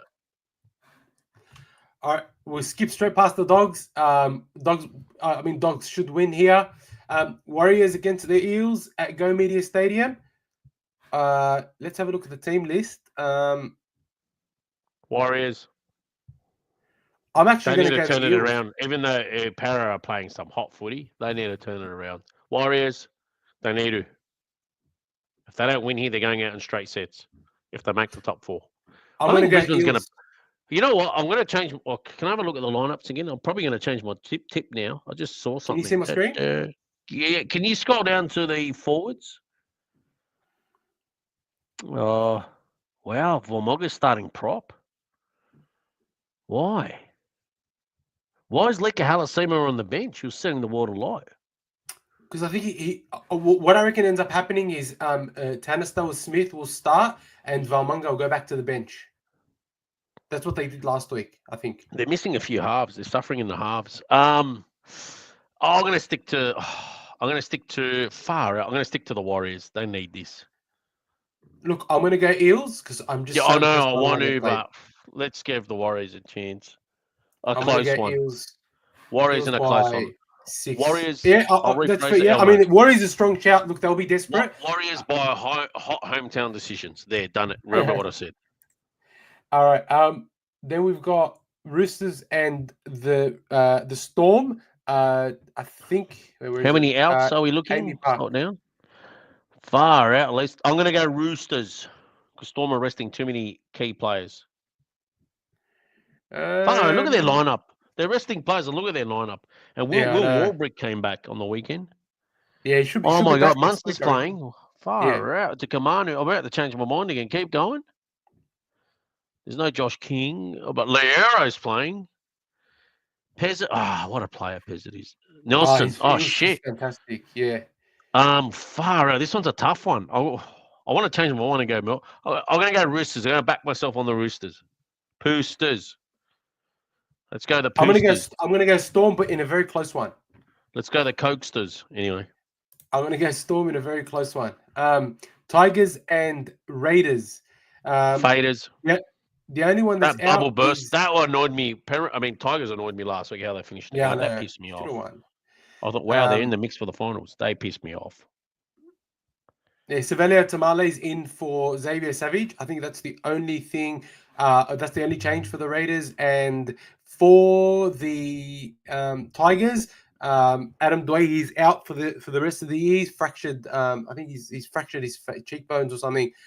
So Heath Mason comes onto the bench. Look, I'm going to say. Yeah, sorry. No, you go ahead. No, I'll just message Norm on the chat, but go on. Just quick question, TM. Is Sam Walker playing for the Roosters? It's a good question, actually. I just want to let me double check. I don't think he is. No, so Sandon Smith's at 5'8", and Hugo Savala is at 7.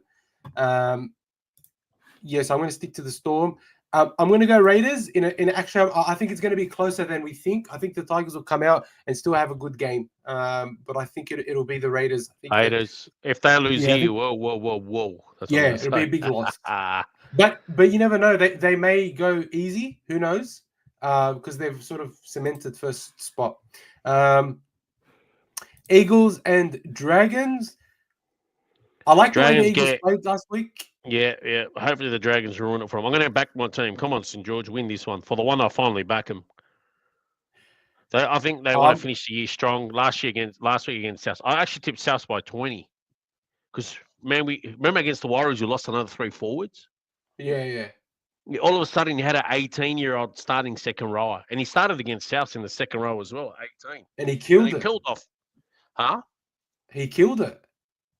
In a team that got towed up 40-0, it was their best player. 41 tackles, 0 missed.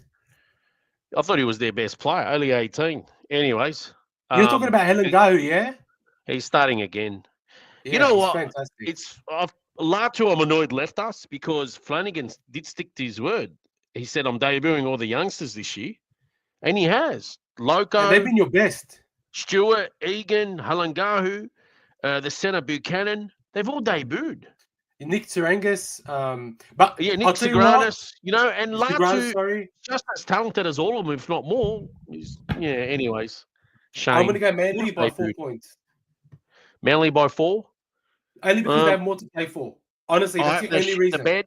Yeah, you're right. They do have a lot more to play. I hope they shit the bed. Look how many ins they got in all of a sudden. Why always against us? I hope they shit the bed and lose by about 10 points. If the Dragons win, I won't be surprised because I've been impressed by the Dragons, even though, their position on the ladder. No, I knew they were going to lose against South. That was just too many players missing. Too many. Yeah, I'm going to go Manly by slight win. Broncos and Cowboys. Bonkos. I'm going to go Cowboys. All of a sudden, the Broncos are playing good footy. I know it was only against Newcastle, but they did better than I expected. I reckon if Jackson Hastings was there at 7, if Jackson Hastings was there at 7 instead of Jake Arthur, I reckon the Knights win. That may seem like a big deal, but I swear to God, Jake Arthur made 3 very crucial mistakes that ruined the game. Hang on a sec. Didn't they bet him like 40 points? Bro, at one point, the Knights, Jake Arthur dropped the ball with no one in front of him. The Knights would have had a lead. And then from there, it just broke the Knights and the Broncos went on to score. I told you got to play 80 minutes. I reckon the Knights played 15 minutes. I reckon it's going to be the Cowboys by 12. Wow, Cowboys fanboys. Anyway, I would say Cowboys by 12. I'm going to go the Broncos. Where's the game at? Oh, Cowboys. Bank, yeah. Banner in the works. I'm going to go the Broncos because they desperately need this win and screw the Cowboys. Cowboys can't defend for their life for some reason. Broncos by 8. Why can't the Cowboys defend? Broncos by 8. Good call. Are they the worst defenders in NRL? Them and the Titans? They are. They have the worst defense. Yeah, the Cowboys have the worst defense in the competition. The worst than the Titans. They can't defend for their life, Elmo. Yeah. Anyway, I agree. What's the next game? And then it's the Dolphins and the Titans. Dolphins. They need this. Dolphins by 14. I can't believe they're still in the top 8 mix. If Melbourne knocks over Roosters and the Titans, I want the Dolphins to make the 8. Pissed me off how they played the last month. So they get Finufuiaki back, but has he named him? I think he missed the game, Cronulla and Newcastle. We'll get to that shortly. Yeah, I'll get to that now. Somebody say Knox is saying Sharks and Golden Point. Everyone will laugh at Cronulla after that. I'll then back Canterbury to beat Cronulla the following week, even if Canterbury rests its players. Even if they're resting their players. If Cronulla either lose or win in Golden Point. I do reckon the Titans will come out and play for Des though. Now that they know he's gone, I think they'll come out and play for Des. Tricky. Sorry. I will say, yeah. Well, I mean, Adam O'Brien's already gone, so Blake Pressure's Green's going to be lifted. the Players don't give a shit. Cronulla by 6. No, hang on a sec. Cronulla by 26. I was about to say. No, sorry. Cronulla by 36. I reckon the Knights are going to win this one Wow. because don't care they've anymore. got Blake Green as a coach. I'm Oh, telling is he you. coaching already? Yeah. Immediate? Yeah. Really? Yep. I thought it was at season's end. I'm pretty sure he's already got it. I read somewhere that he's already the coach, that he's the interim coach. Far out. It'd be nice to walk away with $1 million. You probably don't even need, you just buy a house. You don't need to work debt free. You don't even need to work for the rest of your life. I just reckon that the Knights are going to win, genuinely. So I'm tipping the Knights by maybe 6 or 8 points. Yeah, nice. I still can't believe that, he doesn't hang on a second. Yeah, he's coaching. Look, there's his name. No, but bro, I'm pretty sure he's not the coach. But where's Hastings? Is Hastings injured?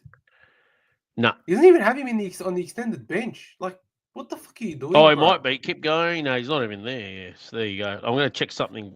Adam O'Brien. Let's just check. I thought it was at season's end.